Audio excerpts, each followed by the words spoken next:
তোমরা যারা সেকেন্ড সেমিস্টারে সিভ্যাক 2-এ Indian knowledge system and its applications এই বিষয়টা ওপর পড়াশোনা করছো বা এই বিষয়টা চুজ করেছো এবারের জন্য সেমিস্টার 2-তে, তোমাদের এই যে ভিডিওটা আমি করে দিয়েছি খুবই উপকারী একটি ভিডিও। একটি ভিডিওতে 100টা এমসিকিউ বা ব্রড কোয়েশ্চেন করা বা ভিডিও করা সম্ভব নয়, সেই কারণে আমি 20টার মতো ছোট প্রশ্ন দিয়েই ভিডিওটা আমি করে দিলাম। যদি তোমাদের প্রয়োজন হয় তাহলে অবশ্যই লাইক করো, সাবস্ক্রাইব করে রেখো চ্যানেলটিকে, এবং যদি আরও প্রশ্ন নিয়ে ভিডিওর প্রয়োজন হয় তাহলে অবশ্যই কমেন্ট করো বা আমাদের মেম্বারশিপ ক্লাসে জয়েন করতে পারো অথবা আমাদের কিন্তু স্বল্প মূল্যে নোটস দেওয়া হয়। তার জন্য তোমাদের এই নাম্বারে আমাকে ফোন করতে হবে এবং সমস্ত বিষয়টা জেনে নিয়ে তোমরা পিডিএফ কালেক্ট করতে পারো। এবং তোমরা দেখবে যে আমার আগের সেমিস্টার 1-এ যে ভিডিওগুলো আমি করে দিয়েছিলাম, যে সাজেশন আমি করেছিলাম, হুবহু কিন্তু সমস্ত কিন্তু মিলেছে। তোমরা আমার সেমিস্টার 1-এর ভিডিওগুলো একবার দেখে নিতে পারো। তো এবারও আশা করছি অনেক চেষ্টা করে অনেক বই ঘেঁটে আমরা প্রশ্ন তৈরি করেছি। এই প্রশ্নও তোমাদের অনেক উপকারে লাগবে।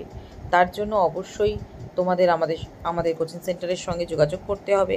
পরীক্ষার আর বেশি দেরি নেই, তাই তোমাদের ক্লাস আর করার সময় নেই। অবশ্যই পিডিএফ কালেক্ট করে নিয়ে তোমরা যদি পড়ে নিতে পারো তোমাদের অনেক উপকারে লাগবে। তাই তোমরা চ্যানেলের সঙ্গে থেকো।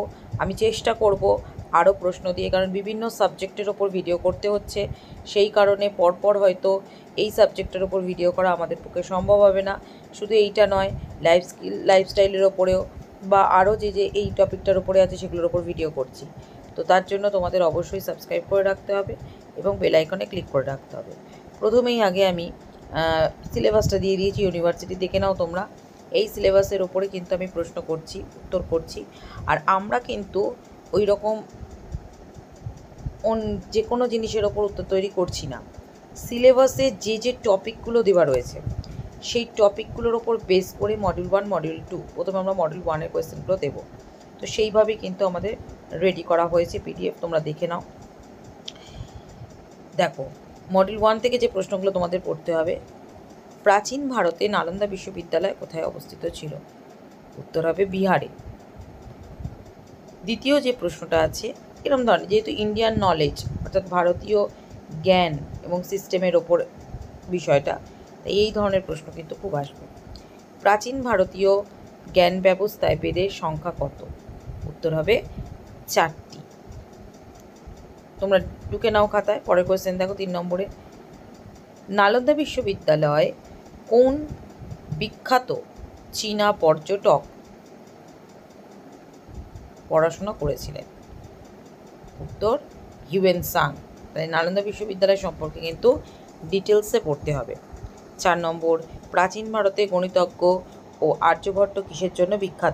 উত্তর হবে পি এর মান নির্ধারণ এবং শূন্যের ধারণা প্রচলন। 5 নম্বর যে প্রশ্নটা, যোগের প্রাচীন ভারতীয় গ্রন্থের নাম কি? উত্তর হবে যোগ সূত্র।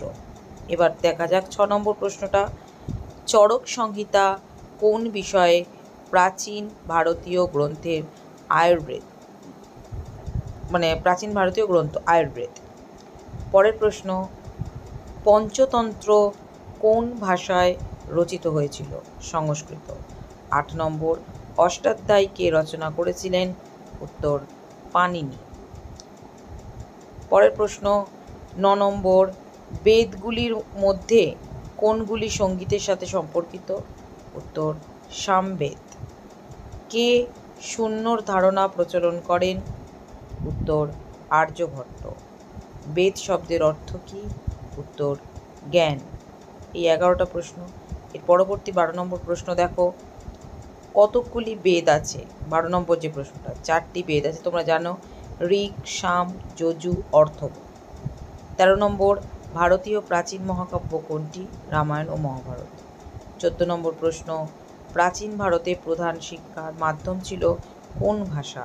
উত্তর হবে সংস্কৃত ভাষা, কারণ প্রাচীন ভারতে আমাদের মূল ভাষাই ছিল সংস্কৃত। 15 নম্বর প্রশ্ন, কে অষ্টাধ্যায়ী রচনা করেন? পাণিনি। শূন্যের ধারণা কে প্রচলন করেন? আর্যভট্ট। এরকম ধরনের আরও বিভিন্ন রকম প্রশ্ন আসবে। তোমাদের বিষয়গুলো আমি বলে দিচ্ছি, তোমরা পিডিএফ কালেক্ট করে নাও, সমস্ত বিষয় পেয়ে যাও, কমনও পেয়ে যাবে তোমরা।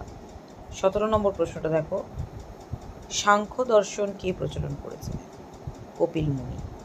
18 নম্বর, যোগসূত্রের লেখক কে? পতঞ্জলি। ঠিক আছে। 19 নম্বর, পঞ্চতন্ত্র কে রচনা করেন? বিষ্ণু শর্মা।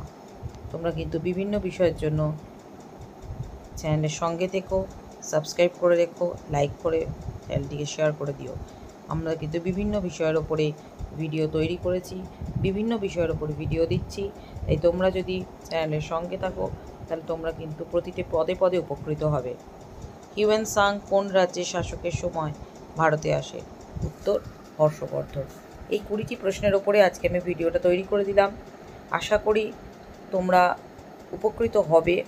তবে পরপর ভিডিও তৈরি করা আমার পক্ষে সম্ভব নয়, কারণ আরও প্রচুর সাবজেক্ট আছে, প্রচুর ছেলেমেয়ের রিকোয়েস্ট আসছে বিভিন্ন বিষয়ের ওপর ভিডিও করে দেওয়ার জন্য। তাই সমস্ত ভিডিও করতে গিয়ে 4th সেমিস্টারের পরীক্ষা খুব কাছে, তাদেরও ভিডিও করতে হচ্ছে আমাকে। তাই সব সময় কিন্তু এই একই সাবজেক্টের উপর ভিডিও আনাটা একটু সমস্যায় দাঁড়িয়ে গেছে। তাই তোমরা যদি পিডিএফ কালেক্ট করতে চাও তাহলে অবশ্যই পিডিএফ কালেক্ট করো। খুবই স্বল্প মূল্যে তোমাদের আয়ত্তের মধ্যেই কিন্তু আমাদের পিডিএফের মূল্য নির্ধারণ করা হয়েছে। ভালো থেকো, সুস্থ থেকো, চ্যানেলটিকে শেয়ার করে দাও বন্ধুদের মধ্যে।